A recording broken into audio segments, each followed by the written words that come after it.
Today's story is The Smartest Giant in Town by Julia Donaldson.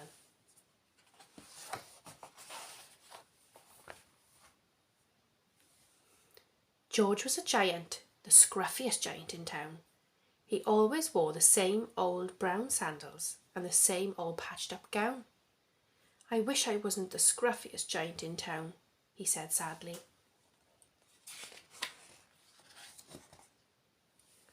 But one day George noticed a new shop. It was full of smart clothes, so he bought a smart shirt, a smart pair of trousers, a smart belt, a smart stripy tie, some smart socks with diamonds up the side, and a pair of smart shiny shoes. "Now I'm the smartest giant in town," he said proudly. George left his old clothes behind in the shop.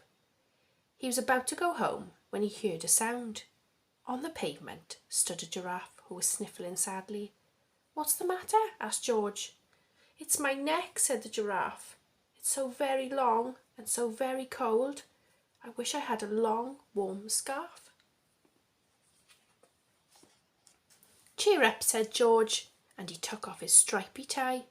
"It didn't match my socks anyway," he said, as he wound it round and round the giraffe's neck. It made a wonderful scarf. "Thank you," said the giraffe.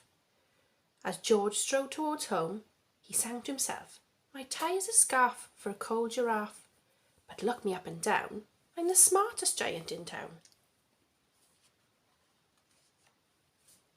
George came to a river. On a boat stood a goat who was bleating loudly. "What's the matter?" asked George. "It's my sail," said the goat. "It blew away in the storm. I wish I had a strong new sail for my boat."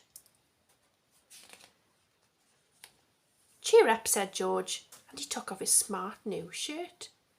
"It kept coming untucked anyway," he said, as he tied it to the mast of the goat's boat. It made a magnificent sail. "Thank you," said the goat. George strode on, singing to himself, "My tie is a scarf for a cold giraffe.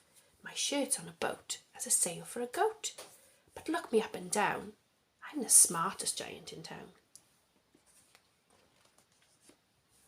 George came to a tiny ruined house.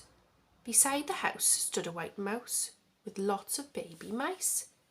They were all squeaking. "What's the matter?" asked George. "It's our house," squeaked the mother mouse. "It burnt down and now we have nowhere to live." "I wish we had a nice new house."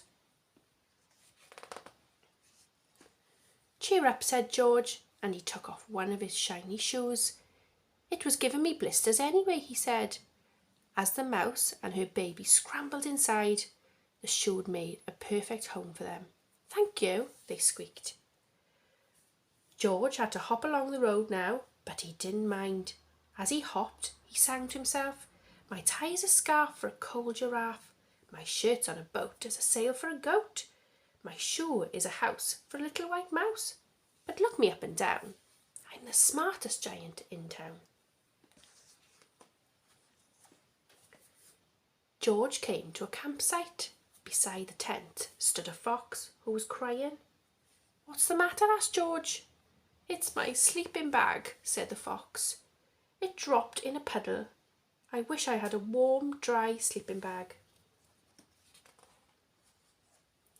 "Cheer up," said George, and he took off one of his socks with the diamonds up the side.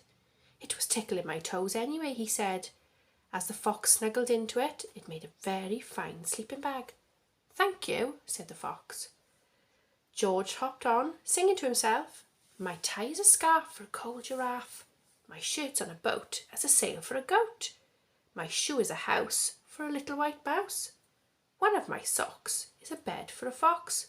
But look me up and down, I'm the smartest giant in town."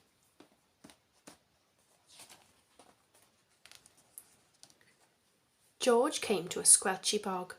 Beside the bog stood a dog who was howling. "What's the matter?" asked George. "It's this bog," said the dog. "I need to get across, but I keep getting stuck in the mud. I wish there was a safe, dry path."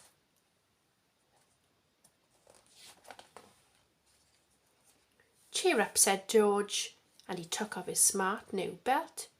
It was squashing my tummy anyway, he said, as he laid it down over the bog. It made an excellent path. Thank you, said the dog. The wind started to blow, but George didn't mind. He hopped on, singing to himself, my tie's a scarf for a cold giraffe, my shirt's on a boat as a sail for a goat, my shoe is a house for a little white mouse, one of my socks is a bed for a fox, my belt helped a dog who was crossing a bog, but my trousers are falling down, I'm the coldest giant in town.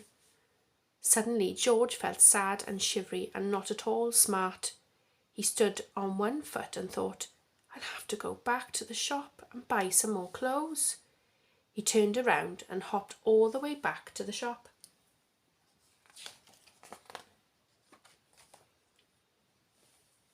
But when he got there, it was closed. Oh no, cried George. He sank down onto the shop doorstep, and a tear ran down his nose. He felt as sad as all the animals he had met on his way home. Then out of the corner of his eye, he saw a bag with something familiar poking out of the top. George took a closer look. My gown, he yelled. My dear old gown and sandals. George put them on. They felt wonderfully comfortable. I'm the cosiest giant in town, he cried, and he danced all the way back along the road.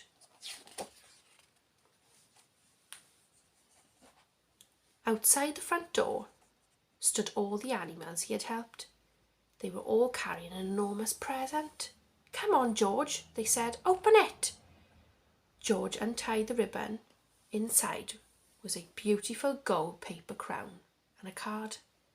Look inside the card, George, said all the animals. George put on the crown and opened the card. Your tie is a scarf for a cold giraffe. Your shirt is a boat as a sail for a goat. Your shoe is a house for a little white mouse. One of your socks is a bed for a fox. Your belt helped a dog who was crossing a bog. So here's a very fine crown to go with the sandals and gown of the kindest giant in the town.